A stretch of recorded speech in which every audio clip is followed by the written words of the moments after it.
He is Cam Brady, Will Ferrell's character. It's his campaign manager. Has been there with him the last 4 times. He's won this congressional seat, and aims and hopes to get Cam Brady a vice presidential nomination at some point.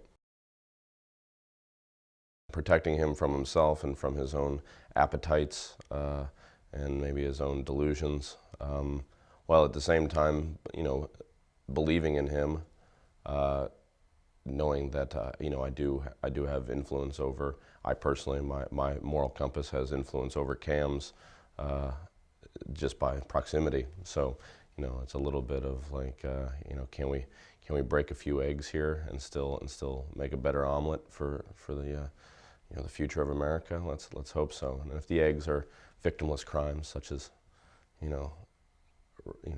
bawdy voice messages and overt political campaign commercials, then so be it. Marty Huggins is the tornado that lifts Cam Brady's house out of Kansas and drops him into Oz. Right? He's the agitator, the guy that the everyman who's sort of, although he's not all that normal, obviously being played by Zach and with the way he's playing the character, but normal enough in the sense that he thinks things are rotten in the state of North Carolina, especially their politics, and wants to make some changes and gets the right backing, and by right I mean people that will push him towards that goal. Working with Will's been fantastic. I've been a big fan of his for a long time, and then I got to work with him a couple times at SNL when he's come back to host.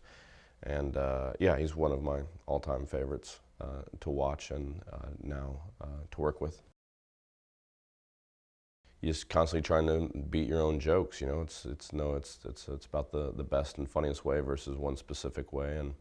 And Chris is really has a great ear for like when the comedy and the sort of the chemistry going on in the scene sort of switches versus what was written, because it's not written for me. It's written for Will. It's not written for me, and it's definitely not written for Will and I. So then when Will and I start to find things, Chris is right there and has a really good brain for playing either part, the straight man or whatever you want to call Will, the clown, or if the goofball, and so he can sort of feed lines to either one, and Will's got a real knack for that, and I've been lucky enough the last 9 years to sort of flex that muscle a lot at work, at my day job, or my night job, I guess, more accurately, at Saturday Night Live. And so we just kind of all helping each other out, and then you're just a group of friends sitting around trying to make each other laugh.